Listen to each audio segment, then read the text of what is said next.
Hi, young founders. I believe everyone is doing fine. Uh, so awesome seeing everyone seated and paying a lot of attention to what's going on there.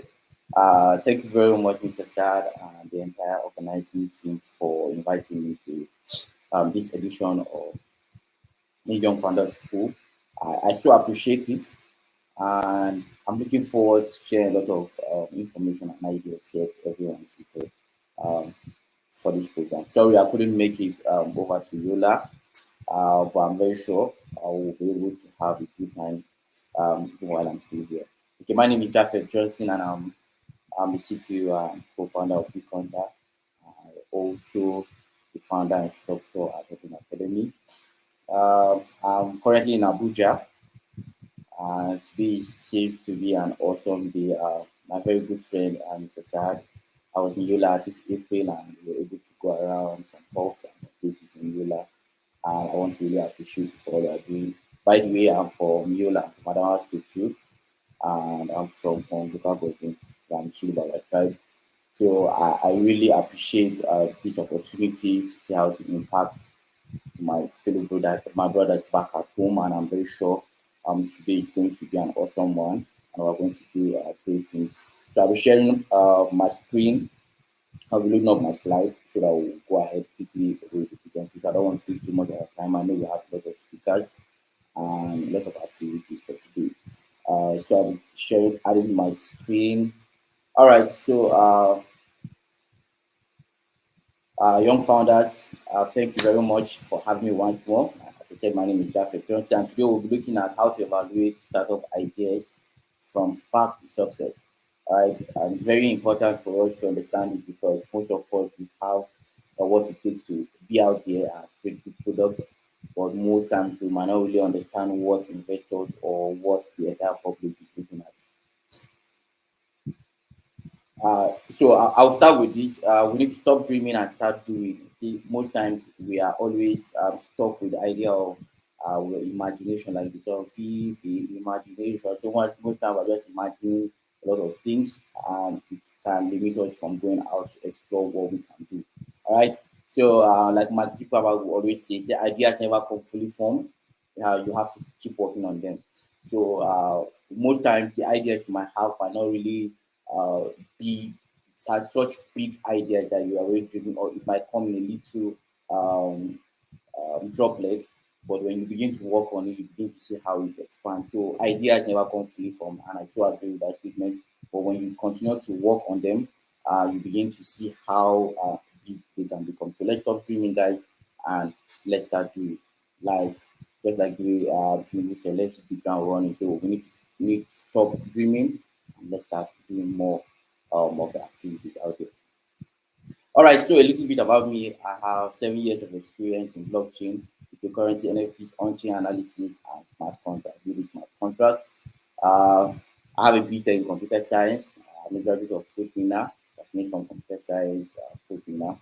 I have a mini MBA, business management from the Kida Institute. I have a diploma in cybersecurity, intelligence, and digital forensics, five cyber in the UK. I have a diploma in innovation management, IBMI from Germany. I'm certified team management professional, CCMP. I have a certificate in blockchain for fundamentals from IBM. I have my trade test one and two for Federal Ministry of Labor and Productivity in Nigeria. The CTO and co-founder of Biconda, and also the founder and instructor at Open Academy. So just a little about myself. And I know for people that have been following me, possibly from the community for Mr. Saad, I believe you might have seen one or two information about me. All right.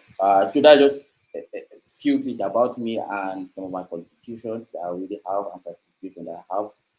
And as we go, possibly I will tell you some of my experiences. All right. So the question is actually why startups? Okay. We're all seated there trying to see how can we get information, how can we get ideas, how can we get knowledge about what startup is my business a startup? Am I even doing something that is related to call a startup? Right. So, overall, startups are catalysts for change, growth, and progress. Their presence in the economy leads to dynamic and innovative business environment. Okay, uh, so we'll begin to understand why startup and what is really startup. All right. So why startup? First of all, we have to understand startup push in innovation and disruption. Okay. Startup are there because we are always thinking of how to bring in new ideas, how to bring in new innovation, and how to disrupt what has already been there. Okay. That's why a lot of payment systems have come up because they want to disrupt the old traditional banking method. So that is what started all about. How do you think out of the box? How do you think about how to innovate? How do you think of changing the narrative? How do you think of disrupting what has already been there? And that is why startup needs to come up. Okay, another one is economic growth and job creation. Okay, startups are out there to help the economy grow. All right.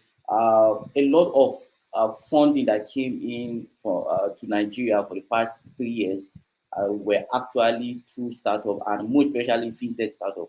Okay, we had a lot of funding, billions of dollars from funding from Paystack. We have seen a lot of companies raising Series A, B, C, Flutter, with and more.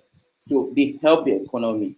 I think over I think 15 to 16.3 of our GDP for the last 2 years was being generated from the fintech funding that we were able to use, and it's huge because from there they pay tax, they employ, they create job for youth and a lot of people. Okay, so a startup are there to bring a new innovation and create job, which also helps the economy.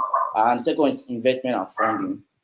A lot of businesses have used the idea of imputing technology or innovation to attract more investors. Okay, uh, Nigeria as a country have enjoyed from that, and fintech, which is from background I came from, have enjoyed a lot of investment and funding because we have been able to build an ecosystem because we have the population here. So when you are able to come up with a product that solves market friction, it's easy for you to get investment and funding from these VCs or foreign guys out there. And that has helped to also boost the economy and also helps in creating job creation. So it's very important for startup to exist because they also pull in investment and funding from around the globe. Then another reason is for global problem solving. It's very important for startup to exist. As I've said, one startup idea is disrupting another one. Okay, so we always have to be there because we're trying to solve problems. And most time we have to even think. I was discussing with my friend. I said sometimes we don't need to even think of the global problem. We have to just look at our surroundings. There are a lot of problems, and when you start solving ideas from your surroundings, you see that okay, it has extended to possibly not just solving a problem that is affecting you now. When I started, I'll see that okay, people in Noma will require it. Oh, people in Gombe will require it, and before you know, your solution will reach down to Abuja. From Abuja, it will go to Africa, and before you know it will be a global problem that you are already solving now. So most time you need to look around you. Sometimes you can start a simple product that is affecting just your friends and your family, and before you know, you see another family requiring it. Before you know, you see another state. So that's how problem are being solved, and before you know, it will go to become a global solution. So we have to start thinking in such manners. Then another one is entrepreneurship and skill. So startups are always there to push you to harness your skills, build more knowledge around different domain, from graphic designers, programmers to community managers, and a lot of them. Okay, so entrepreneurship and skills is what startup bring up to the table. That's why you see a lot of startups don't have much staff, but you see the few staff they have are very skilled people, and even if they are taking in new people, you see you can go there and learn a lot of things, all unlike the traditional or people just say people going to the ministry. There are possibly there's nothing you're actually learning in those government ministry. You're just repeating tasks over and over again. But when you're joining a startup, it's easy for you to learn different how to interact with different domains. You can see someone coming as a graphic designer, but before he leaves a particular startup, he understand how to shoot video, how to edit videos. Some of them can even go into learning programming. So we learn how to manage communities. Some can learn how to manage social media. So when you are there, because you need to touch several aspects of the business, you'll be able to sharpen your skills and build that entrepreneurial mindset. So that's what startup brings, and there are more and more advantages why we need to actually come out to do startup. And someone would ask me what will I just call it? What will I call it startup? So a startup is actually a business. Uh, I don't want to make it look like a startup has to be a fintech business, no, or it has to be. But I feel every startup needs to have a touch of technology in it. Okay, and that's where we should go, because technology has given us that opportunity to add value to what we already have. So if you are just coming and you're not adding technology to what you're doing, that's where I feel you'll be caught up. But startups are businesses that try to evolve and try to bring innovation by the use of technology. So whatever I do, when I see you adding technology into what you're doing and trying to disrupt what is already there, then that's what we call startup. Uh, okay, the idea and the first part. Uh, let me just, I'll try to share my screen and try to, let me remove this and share my screen so that I get, let me share my entire screen.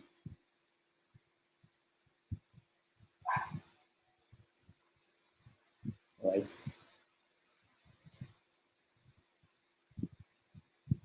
Okay.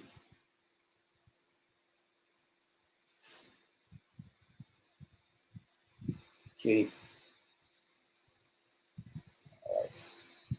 This way. All right. So the idea, the first part. So imagine staying in an environment where everybody is doing the traditional thing, everybody doing the normal thing that we have been doing since in the 1880s, 17s, and what have you. And you have that spark of an idea. Oh, I can do this thing in a different way. Okay, I can process this payment in a different way. I can deliver this product in a different way. I don't need to. You don't need to come to the market to get this particular item. Okay, I can get an idea since you have bikes. Okay, how can I allow you to do this, and get the product delivered to you?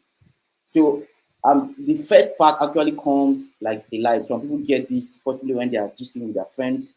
Some people actually get these ideas maybe possibly when they are bathing. Some can be in the bathroom, some can be in their toilets, some can be possibly sleeping, and you get this spark of an idea. Okay, but I usually tell people this: the easiest way to get ideas is to actually feed your mind. When you feed your mind with information and knowledge, okay, and you feed your mind with important things, and it's very easy for you to have that first part, right? You can have an idea when you are ignorant. So that's why coming to an event like this helps you, because when you begin to hear things like this, you begin to hear problems, you begin to see challenges, you go out there, you go to events, you go to seminars, you interact with people that are solving solutions. You begin to have an idea of, okay, this is what they are possibly getting wrong. This is what I can improve to what they are doing. This can be just a small product, okay, that I can push out there and to solve a problem. So first of all, you have to feed your mind. You have to read, can go to seminars, can get books and read. And that's at the point, it might not be instantaneous, but I can bet you over a period of time where you keep looking at solutions, problems up and down, you have that spark that, okay, this is what I can do. Our first product, when we started interacting with the blockchain, we're just trying to go into do fund, MMM, and what that. People are buying Bitcoin and selling Bitcoin. Okay, where can you get? Sometimes you have to call your friend that has Bitcoin. Please sell for me 0 point something Bitcoin, because I want to register for this. So the idea was that, okay, why can't we just get the Bitcoin, create a platform where people can buy and sell, right? So that's how Bitcoin started. And we started very, very small, manually, before we automated everything. So the spark can be, okay, from your day-to-day activity, right? Then you have a spark of an idea, and then you see how you can put that touch of technology to it, and it can just become a global solution. So it doesn't matter if you are staying in whatsoever, or it can be a bush or whatever. The moment you are feeding your mind with information on what's happening globally, then you have that spark. So a lot of you I know are sitting to actually hear this is one of the key part, okay, criteria for evaluation. You have a business, What are people looking at? What do people look at when evaluating my business? And the first one is the market demand. Okay, does the idea solve a real problem? So you ask yourself this question, and most times you also have to go to get feedback or survey. But sincerely, you look at yourself, put yourself in the shoes of people that will possibly need this product. Does this solve a real problem, or am I just doing it because I enjoy doing it? Okay, so one of the things you have to look at is the market demand. People, you are doing this for people, okay? If you're doing a pet project just because you want to learn, you have to just experiment, that's different. But when you're doing it as a business, you have to make sure that you're solving market friction, right? When you're solving that friction, then there has to be a demand for it. Sometimes you have to be pushed to create the market, right? But as someone that is starting, as a young founder, try to do something that the market will need. So most times you don't need to get, I tell people, you don't need to get a very big idea or something that has never been done. Sometimes you can improve on what has been done and you make it better. The market is already there. They just need something better, right? So that's why we see phones coming in different form. We already know that most companies are targeting to improve their cameras in their phone because yes, almost everything you can do with your phone, you can do with your phone. But why are people still going for new phones? Because they feel like this camera is better, the screen display is better. You are not even looking at the processor or whatsoever, right? So when the market is there, try to see how can you improve. When you are bringing out your product, okay, how do I improve it? That's the same thing what Big is trying to do to Coca-Cola. Uh, we're trying to make the best distribution. They're distributing almost to every part of the country, right? Trying to bring in that aspect of okay, we are cheaper and we're going to be affordable everywhere. We're trying to break the barriers between how to supply this to the market and a lot of things. Trying to hitting the market with cheap products, what have you. But is the market here and does it solve a real problem? So does your product solve a real problem? Then the second one you have to ask is what's the unique value proposition? What sets the idea apart? Okay, when I'm coming with a product, what actually makes this product different from the others? And what value have I added to this? Okay, that's why this one can say, okay, I have payments. You can use a link to make payments. Someone can say, oh, you can just use a QR code and you can make a payment. Someone can say, oh, you can just use your palm. Someone can say you can just, if you have a watch, you can just make a payment. So several concepts are coming. Okay, if I'm going to solve this payment issue, what am I doing to make it better? Western Union might take you 7 days to process payment. Sometimes it takes 1 month, 2 months in the days, back days to actually get payment. But we're seeing payment platforms that you can send payment from here to Shanghai in less than 2 minutes, in a second. You can make payments to United Kingdom in 3 minutes, in 2 minutes, and the person receives money there. So what value are you adding to that particular process or that product? So you need to ask that question. Then feasibility, is it technically and financially viable? Because most times we think of idea, but we have failed to actually analyze the feasibility of bringing it to life. Do you have the finances? Is it technically going to actually work out there?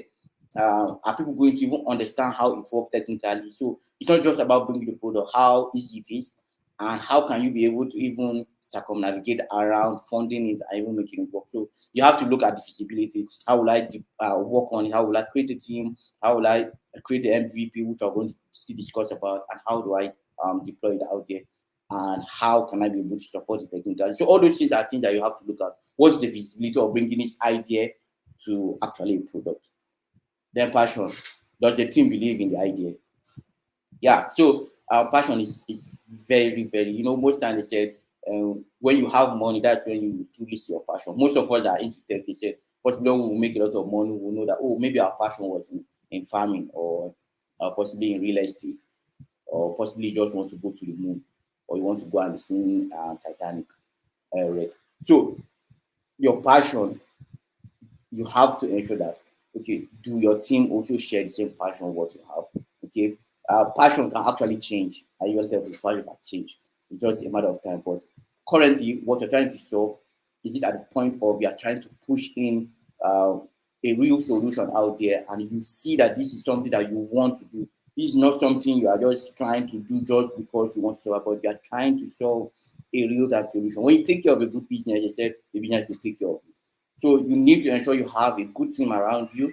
I have discussed with Sir Ad, and at least I was able to see one or two of his team members, and I can see how they share passion in trying to see how they educate people around Yola, and I'm very, very grateful for that. So whatever product you're doing, be it in the education sector, you have to also ensure that the people you are working with, your team, are very important. You see, the company that we are talking about, just like the way my mentor told me, he said the company is not the product, company is people.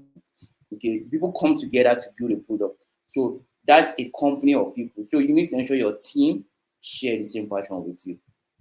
Those are very core, four things that you need to consider, and you need to know that that's what people actually use to evaluate your company.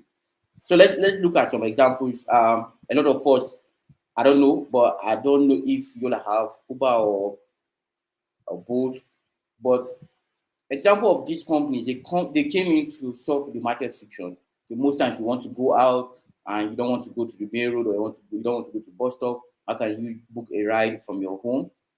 And Uber came in, both came in, and they raked in billions of naira. Okay, billions. And they're not just operating in Nigeria.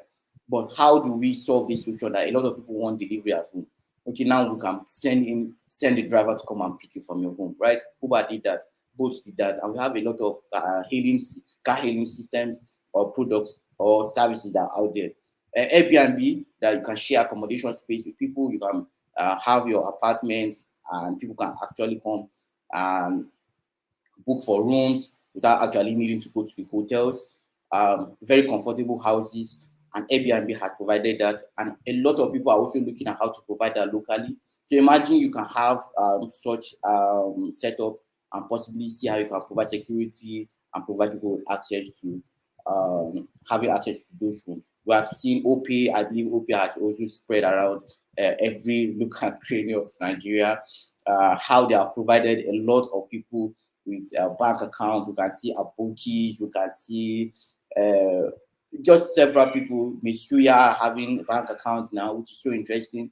And you'll be so surprised that even the person selling sugarcane has bank account. So what are they doing? From the normal traditional banking that you have to go to the bank, fill form, print this, do that, just because you want to have a bank account. Now you can just go there, and in 10 minutes, 20, 15, 10 minutes, you can have a bank account. Money Point has also come with new one where you can have your business account, because a lot of time people get challenged. Okay, I want to do business with you, but you want to ensure that yes, it's a business account that I'm paying to. So you have to go through CAC, get documents, do that before you go and open your bank account. But Money Point is coming with a new product that you can just go quit without you even having registered bank account with CAC, but your bank account now will have your business name. Okay, so they are disrupting something that has been a challenge, because the process of registering a company's account is so long. You have to wait, you have to search for name and what have you. But MoneyPoint is coming to say, okay, we can make it very easy for you. And look at a lot of people that are already trooping into it. We can see Binance when it comes to cryptocurrency and trading. They have done a lot, reaching in a lot, over 20 something million users, making adoption for cryptocurrency very easy. Okay, that's solving a friction that before you have to look for platforms, you can easily get scammed by escrows or some people that saying that we sell Bitcoin, but building a company that you can be able to trust, they are registered. You buy your Bitcoin, you sell your Bitcoin and other digital assets, and also trade. The same thing with Bitcoin, that what we do, you can buy and sell your digital assets. This is just trying to make it easy for people from the comfort of their home, knowing that they are trusting an entity, and you can be able to get such services with it. So you can have your own product like that. It can be in payments, it can be in delivering of goods, it can be in car hailing systems, it can be payments, it can be for data, airtime, whatever product you can think of. As long as you're putting a touch of technology, then you're actually disrupting something that has been existing, that might not be using technology. Okay. So idea validation, we have to quickly jump into this, which is MVP, minimum viable product. Okay. Most times you need to understand that a minimum viable product is a product that has enough features to attract early adopter customers and validate the product. Um, The entire concept of minimum viable product, what we need to understand is there are things that you need to ensure your product has immediately you come out. Okay, nobody is waiting for you to have give them a partial product. Then when you finish, they'll complete it. Okay, people want to have something as minimum and as functional as it can be. Okay, so even if I'm going to launch a pencil liner, that pencil line should be able to have a complete pen that has the ink and you can write with it. Okay, that's as minimal as it can be. So I'm not saying I'm going to start a pencil line, but I'm going to just give you the casing of the pencil. Next month we're going to release the ink, then you buy the ink and put. No. So what we're saying is that a minimum viable product should be functional at the point of release. So this is the minimum viable product. The struggle here. One, it has to have a great design. You need to be the usability has to be there. People should be able to use it. It has to be reliable and it has to be functional. Okay. So when you are releasing that product, no matter how small it is, it has to have a great design. It has to be usable. You have to people can should be able to rely on it, and it should be functional. So I'm going to just show you something. The ideation validation. Okay, these are two concepts on how people build products. Okay, the first one, which is wrong. My name is Kabir. I want to build a car, but the first product I'm going to release to market is going to be a tire. I'm just going to release a tire for you guys, right? But that tire is carrying the brand of the car.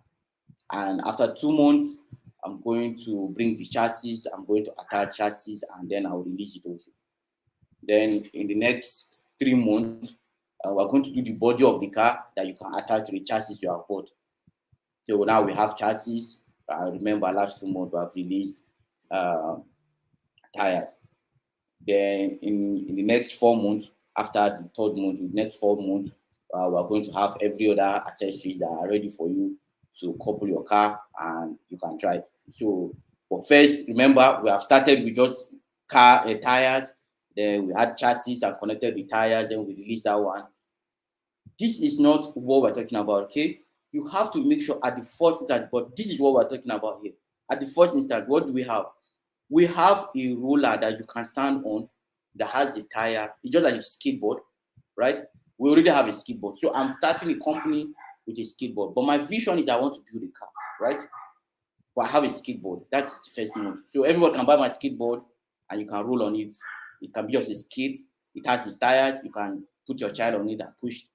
Then next one, I'm going, oh, now we can even make it electric. A battery, it's more comfortable. It has an handle. That's the next product, right? Remember, my vision is to actually build a car. But from the first product I'm releasing, you can actually use it for something, right? Unlike this one, unless if you just want to start pushing tire along the, like you are pushing tire to run on the street, or maybe you are buying the tire to keep your gen on top of it. No, but this is a product that you can already use. And what am I trying to push?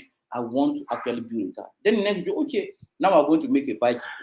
That's our third product. Remember, these are all products. The fourth aspect here are not, they're just single products that cannot be used.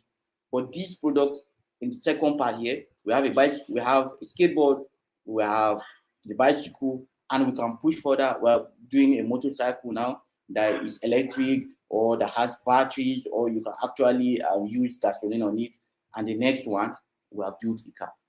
Because all this one connects to gives you an idea of what you are doing. So most times what we do is that most of what people do is they just release a product, but it doesn't even add any new value. You are not adding any new concept to it. And at the end of it, people are even confused. So what are you bringing that is different from? That's why always you keep asking, what are they doing that is different from what these people have been doing? It's just like me, I have more than 7 bank accounts. And I usually ask myself, why am I using more than 7 bank accounts in Nigeria? At the same time, if the transaction will fail, they will still tell me to come to the bank and write form. What is the different thing you guys are doing? So that's what we are saying. So you don't just need to put out product. The moment you're coming with a new product, make sure that it's something that is usable and it has a new value proposition added to it. That's just what MVP is trying to say. From the instant of releasing your product, let it be usable. Don't say by next 3 months we are going to. No, no, no, it doesn't work that way. There should be something that is working already there. Then what do you need to look at for guys is you need to test waters, right? As you're testing waters, you need to also find a way to get a customer feedback. And customer feedback can come in different ways. Okay, from advice, responses, comment, rating, result, idea, opinion, survey. So you can use several methods to get customer feedback, which is very important. So from the moment you're launching your product, try to see how to get customer feedback from your friends. You can do rating system. People should rate the application or the business. You can take surveys. You can take opinions for people. Some will give you different. In fact, when you think you have the best product, put it out. That's when somebody will say this is one of the most useless products that we have ever seen. Even if we don't have that product around, but somebody will say that is a useless product. But you have to find a way to understand customer um, feedback and see how to understand why do they say such things. Okay, then that will push us to the feedback loop. Okay, uh, and it's just a simple process when you launch your product. It doesn't matter if it's tech or not tech. Whatever you're doing, try to ensure you get feedback. Even if you are selling hair, try to ensure you get feedback from people that are buying your product. Okay, so just the first step is for you to set up, ensure that you ask. Okay, you can use surveys, you can use live chat, you can meet them one-on-one, you can have live events like this, and ensure that customers talk to you. Collect this data, ensure you gather this data. Okay, analyze the data, plan it, look at what are they saying, how many categories are saying this is this, how many categories are saying this is that. Then how can you see okay to implement a fix on it, and then you notify them. Okay, so you need to find a way to notify them. Okay, I'll fix this, I'll fix that. I've done an update. I've done an update. So that's one of the things Money Point have been doing over the years, trying to get feedback, building the product around what their customers want. Okay, so that's what you should do. So even if you are selling a hair or you are selling whatsoever device, whenever you get those feedback, ensure you work on it and ensure you reach out to your people to tell them, okay, we have fixed this and we have fixed that. That's just a simple idea around customer feedback loop. It's very important for your business, guys. All right. Um, so next, you need to understand SWOT analysis. I'm very sure Saad or possibly other speakers will look around this. You need to understand your strength, your weakness, your opportunities, and your threats. I'll not dwell too much on it. I know we are young, we are coming up, but you need to understand your strength. Okay, you need to understand the opportunities that you have there. You need to understand your weakness and your threats. I'll possibly send this to Mr. Saad for the slides for you guys to be able to see and maybe possibly use it in your own other sessions. I don't want to spend too much time, but this is very important for you to understand